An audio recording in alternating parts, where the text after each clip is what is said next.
नमस्कार मित्रांनो, स्वागत आहे तुमच्या आवड गणिताची या चॅनल मध्ये। आज आपण या ठिकाणी NMMS 8वी ची जी मुलं आहेत त्यांच्यासाठी 2024-25 चा जो पेपर आहे तो या ठिकाणी आपण सोडवून देत आहोत।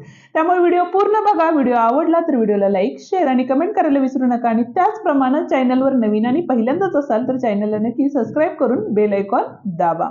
तर मग चला सुरुवात करूया आजच्या पहिल्या प्रश्नाला। आता पहिला प्रश्न आपल्याला काय दिलेला आहे बघा, सोबतच्या आकृतीत रेषा AB समांतर रेषा D, तर दिलेल्या माहितीवरून कोन DCB चे माप किती असं आपल्याला विचारलेलं आहे। जर तुम्हाला समांतर रेषा व छेदिकेने तयार केलेले कोन अवघड जात असतील तर ते आपण सोप्या भाषेत आपल्या चॅनलवरती व्हिडिओ अपलोड केलेला आहे। तो व्हिडिओ तुम्ही बघितला तर तुम्हाला सोपा जाईल ते प्रकरण, ठीक आहे। तर या ठिकाणी बघा आपल्याला देताना काय दिलेलं आहे, तर रेषा D आणि AB जी आहे ती एकमेकांना समांतर आहे, ठीक आहे। आणि आपल्याला दिलेल्या माहितीवरून कोन DCB म्हणजे हा कोन आपल्याला या ठिकाणी काढायचा आहे। मग त्यासाठी काय करावं लागेल बघा, एक काम करू आपण, इथं अजून एक समांतर रेषा या ठिकाणी जर आपण काढली तर काय झालं, तर समांतर रेषा असल्यामुळं हे काय झाले, आपले अंतर विक्रम कोन झाला आणि इथला कोन 50 आहे त्यामुळे इथला कोन किती झाला, आपला 50 झाला, बरोबर आहे। आता दुसरी गोष्ट, अंतरकोनांच्या मापांची बेरीज ही किती असते, 180 असते, बरोबर आहे। म्हणजे 180 वजा 110 केले तर आपल्याला किती मिळणार आहे तिथं, तर 70 हे मिळणार आहेत, बरोबर आहे। पहिलं तर आपण काय घेतलं बघा, इथं PS अशी नाव देऊया, बरोबर आहे। त्याच्यामुळे काय झालं बघा, इथं DE समांतर काय झालं, आपलं PS झालं। आता ह्या दोन रेषा समांतर आहेत तर DC जर छेदिका गेली तर हे काय झाले, आपले अंतर विक्रम कोन झाले, त्याच्यामुळे इथला 50 आहे त्यामुळे हा 50 झाला। दुसरी गोष्ट, हे दोन्ही अंतरकोन आहेत आणि अंतरकोनांची माप हे काय असतात, पूरक असतात, म्हणजे हे इथला किती असणार आहे, आपलं 70 अंशाला, ठीक आहे। पण आपल्याला पूर्ण कोन हा काढायचा आहे, म्हणजेच काय झाले बघा, तर 70 अधिक 50 झाले, म्हणजे 7 आणि 5 12 आणि हे 0 120 अंश आलेला आहे। आहे का पर्याय? आहे, म्हणजे पर्याय क्रमांक 2 या ठिकाणी दिलेला आहे, ठीक आहे। जाऊया आपण दुसऱ्या प्रश्नाकडे। दुसऱ्या प्रश्नामध्ये आपल्याला काय सांगितलेले बघा, तर खालीलपैकी कोणता त्रिकोणात शिरोलंब संपात बिंदू हा त्या त्रिकोणाचा शिरोबिंदू असतो, तर या ठिकाणी आपलं उत्तर असणार आहे काटकोन त्रिकोण। कारण सांगते, कारण इथं बघा हे दोन्ही कोन एकमेकांना काय होतात, दोन्ही बाजू एकमेकांना काय होतात, लंब होतात, म्हणजेच हा काय येणार आहे बिंदू, आपला शिरोबिंदू वरती येणार आहे, म्हणजे याचं उत्तर आहे आपलं काटकोन त्रिकोण, ठीक आहे। 73वा प्रश्न बघतोय आपण, काय सांगितलेले बघा, खालीलपैकी कोणत्या चौकोनाचे कर्ण परस्परांना लंब नसतात। आता चौरसाचे कर्ण परस्परांना लंब असतात, बरोबर आहे।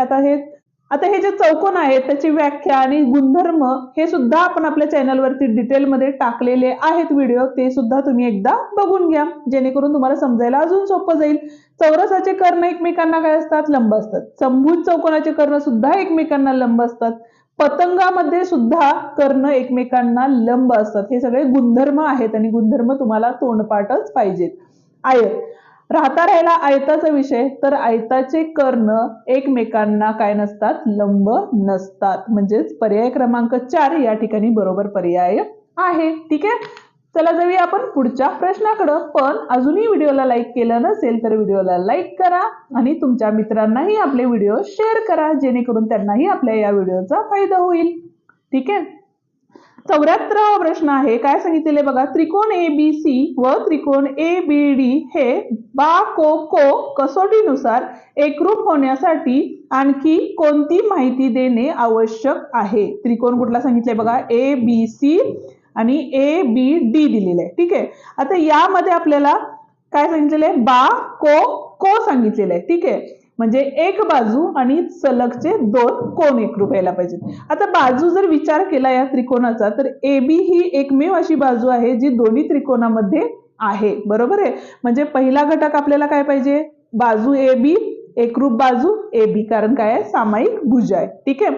त्याच्यानंतर आपल्याला काय लागेल बघा, इथला एक कोन आणि इथला एक कोन एकरूप लागेल, म्हणजे कोन ABC आणि एकरूप कोन ABD लागेल, ठीक आहे।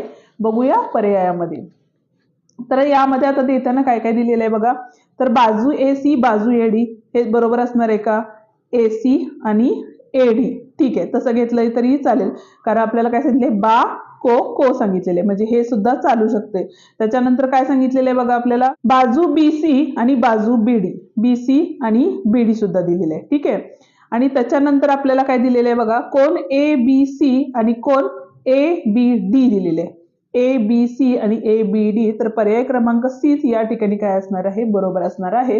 कारण सांगते तुम्हाला, कारण या ठिकाणी बघा जे आकृतीत दिलेली बाजू आहे ती एकरूप आहे ऑलरेडी, बरोबर आहे.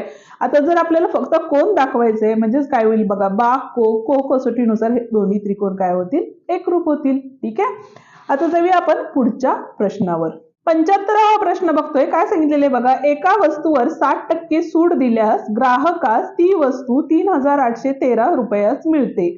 म्हणजे बघा, जर 100 रुपयाला ती वस्तू असेल आणि त्यात आपण काय केलं, 60% सूट दिली म्हणजे वजा 7 केले, तर किती झाले बघा, 100तनं 7 गेले, किती आले आपले, 93 आले, बरोबर आहे. म्हणजे जर 100ला 93 रुपये मिळतात, ठीक आहे, तर आता ती जी वस्तूची किंमत किती झालेली आहे, 3813 आहे. पण किती रुपये असणार आहे, खरेदी किंमत किती असणार आहे त्याची, तर एक्स मानू. ठीक आहे, ही एक सोपी पद्धत आहे. म्हणजे 100चे जे मेन किंमत 100 रुपये होती, ठीक आहे, सूट दिल्यानंतर 93 झाली. त्याच पद्धतीने मेन किंमत एक्स होती, सूट दिल्यानंतर 3813 झाली. आता इथं तिरकस गुणाकार केला तर हा एक्स इकडे आला, हे 3813 तसेच राहिले, हे गुणाकारात 100 गेले आणि इथं भागाकारात काय आले आपले, 93 आले. 3 न भाग जातोय का बघा, 3 एके 3, 3 दोन्ही 6, 2 राहिले, 3 सत्ते 21, 3 एके 3, बरोबर आहे. 3 त्रिक 9, 3 एके 3, एकदाच वरती आणि खाली भाग घालवायचा असतो. ठीक आहे, आता या ठिकाणी बघा 31 आहे. आता ही काय आपली मूळ संख्या, म्हणून आपण काय करू, 31 ने या संख्येला डायरेक्ट भाग घालूया. तर आता इथं 31चा पाडा तयार करून घेतला, तर इथं बघा पाड्यांच्याही ट्रिक्स आपण आपल्या चॅनलवरती अपलोड केलेल्या आहेत. ठीक आहे, आता ट्रिक्स म्हणाल तर इथं बघा 3, 3 दोन्ही 6, 3 त्रिक 9, 3 चौक 12, 3 पाची 15 आणि इथं असणार आहे आपलं 1 2 3 4 5 असणार आहे. आपण काय करतो, इथं पाडा तयार झाला तर इथं 31, इथं किती येणार आहे आपले 62, इथं किती आले 93, इथं किती आले बघा 124 इथले घेतले आणि इथं खाली किती असणार आहे आपले 155. ठीक आहे, पुढे लागेल तसं आपण घेऊयात. आता या ठिकाणी बघा 127 आहेत, बरोबर आहे. म्हणजे किती 31 चौक किती असणार आहेत आपले 124, म्हणजे इथं आले 4. ठीक आहे, आता 127 मधनं 124 गेले, किती राहतात बघा, इथं 7तनं 4 गेले, 3 राहिले, बरोबर आहे. म्हणजे इथं झाले आपले 31 आणि इथे आले 31 एके 31 गुणिले 100, म्हणजेच याला भाग घालवला या संख्येने, राहिले किती आपले 4100, बरोबर आहे. म्हणजे इथं काय असणार आहे, पहिला पर्याय या ठिकाणी काय असणार आहे आपला, बरोबर असणार आहे. पुढचा प्रश्न आहे आपला बघा, खालील पैकी परिमेय संख्या कोणती असं आपल्याला विचारलेलं आहे. ठीक आहे, इथं बघा 7 अधिक कर्णी 2 आहे आणि त्याच्यानंतर आपल्याला काय दिले, 4 वजा कर्णी 2 आहे. मी तुम्हाला कालच सांगितलं, जे कर्णी चिन्हातून आपण बाहेर काढू शकत नाही अशी संख्या ही काय असते, अपरिमेय संख्या असते. म्हणजे कर्णी 2 हे काय आहे, अपरिमेय संख्या आहे. कर्णी 2 ही सुद्धा अपरिमेय आहे, इथं सुद्धा कर्णी 2 अपरिमेय आहे. आता राहिला बघा 3 कर्णी 8 आहे. आता 3 कर्णी 8 म्हणजे 8चे जे अवयव पाडले तर बघा 2 2 2 झाला, म्हणजे 3 कर्णीमध्ये 2चा घन आणि घनमूळ निघून गेले, म्हणजे राहिले किती 2 राहिले, म्हणजे बेदोनी 4, म्हणजे ही संख्या काय झाली आपली 4 ही झालेली आहे. म्हणजे परिमेय संख्या आहे चौथा पर्याय. ठीक आहे, आता या ठिकाणी बघा पुढचं गणित देताना काय दिले, घनमुळात दिलेला आहे. घनमुळात अजून एक वर्गमूळ दिलेलं आहे, म्हणजे याचं पहिल्यांदा आपल्याला काय करायला लागेल बघा, वर्गमूळ काढून घ्यावं लागेल. ठीक आहे, आता वर्गमूळ काढलं तर इथं कितीने भाग जातो बघा या ठिकाणी, तर 7 ने भाग जातोय का बघा, 7 एके 7, 8 9 10 11, 7 एके 7, 11तनं 7 गेले 4 राहिले, बरोबर आहे. 7 चक्कम 42, 7 चक्कम 42, 5 राहिले. ठीक आहे, नंतर किती आले, 7 8 56, 0 7 7 49. ठीक आहे, भाग तर गेला, 7 एके 7, 7 दोन्ही 14, 15 16, 7 चौक 28, 0 7 एके 7, परत एकदा 7 ने भाग जातो बघा या ठिकाणी, 7 त्रिक 21, 22 23 24, 3 राहिले, 7 चौक 28, 29 30, 2 राहिले, 7 त्रिक 21, परत एकदा 7 न जातो बघा, कारण 7चा हा काय आहे, घन आहे. ठीक आहे, त्यामुळे इथं किती आले बघा, 7 दोन्ही 14, 7 चौक 28, 28 म्हणजेच राहिले किती आपले, तर 6 राहिले, 7 9 63, 7 7 49 आणि 7 एके 7.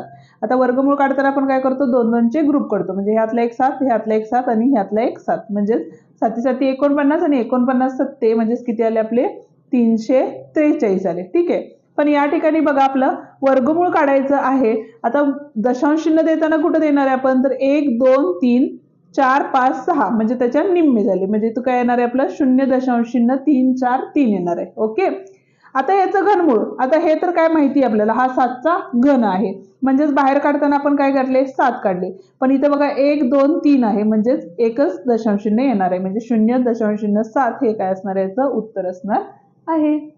78वा प्रश्न बघतोय, समचलनाचा प्रश्न आहे.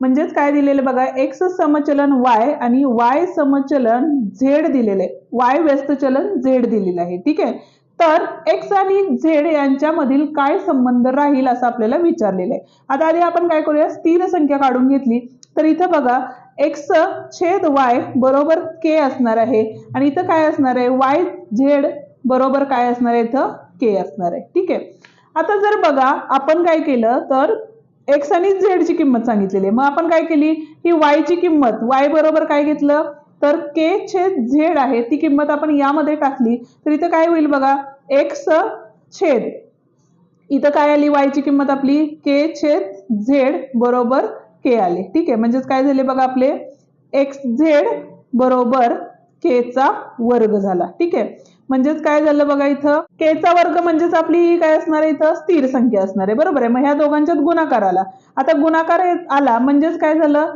x हे काय आहे, z च्या व्यस्त चलनात आहे, म्हणजेच काय असणार आहे बघा, पर्याय क्रमांक 3 या ठिकाणी काय असणार आहे, बरोबर असणार आहे, कारण आपल्याला x आणि z मधला कोणता संबंध बरोबर आहे असं विचारलेलं आहे, त्यामुळे x हे z च्या व्यस्त चलनात आहे हे आपण सांगू शकतो. 79वा गणित बघतोय, एका बैलगाडीच्या चाकाचा व्यास 1.4 मीटर आहे, त्या बैलगाडीला 1.1 किलोमीटर अंतर कापण्यासाठी त्या चाकाचे किती फेरे होतील. म्हणजेच आपल्याला पहिल्यांदा काय दिलेलं आहे बघा, व्यास दिलेला आहे, म्हणजे त्रिज्या काढून घेतली तर काय झाले, 1.4 भागिले 2 म्हणजे 0.7 ही काय झाली, आपली त्रिज्या झाली. आता चाकाचे किती फेरे होतील असं विचारलेलं आहे आपल्याला, बरोबर आहे का, म्हणजे चाक हे काय होणार आहे, प्रत्येक वेळेला फिरत फिरत जाणार आहे.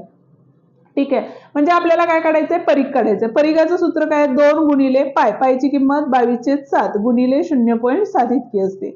इथं बघा 7 एके 7 म्हणजे 0.1 आले, 22 दोन्ही 44, 44 गुणिले 0.1 म्हणजेच किती आले, आपले 4.4 आले, बरोबर आहे, मीटर मध्ये. आता आपल्याला अंतर देताना किलोमीटर मध्ये दिलेले आहे, ते किती आहे, 1.1 किलोमीटर. आता 1.1 किलोमीटरला काय करणार आपण, 1000 नी गुणलं तर ते काय झालं, आपलं मीटर मध्ये कन्वर्जन झालं, म्हणजेच किती झाले बघा, 1100 झाले, बरोबर आहे, कारण 1 0 आहे इथं, 1 दशांश चिन्ह नंतर त्यामध्ये निघून गेले. आता एवढं अंतर कापायचं असेल तर आपल्याला काय करायला लागेल, ह्या 4.4 नी काय करायला लागेल, भागावं लागेल, म्हणजे किती फेरे होतील हे आपल्याला मिळून जाईल. तर आता इथं बघा 1 दशांश चिन्ह असल्यामुळे आपण काय केलं, 10 नी गुणलं, म्हणजेच किती झाले, इथं 11,000 भागिले 44, 11 नी भाग जातो, 11 एके 11, 11 शून्य शून्य, 11 शून्य शून्य, 11 शून्य शून्य, 11 चौक 44, 4 एके 4, 4 दोन्ही 8, 9 10, 2 राहिले, 4 पंचे 20, 4 शून्य शून्य, म्हणजेच किती फेरे असणार आहेत तिथं, तर 250 फेरे चाकाचे होणार आहेत.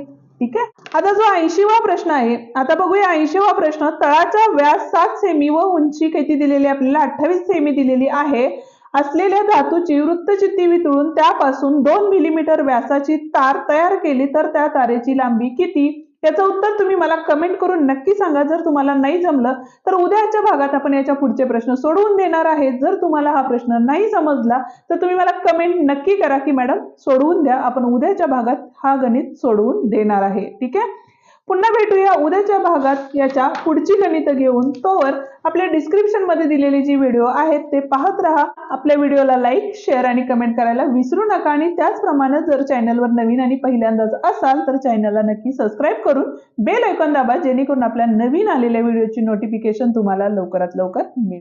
धन्यवाद.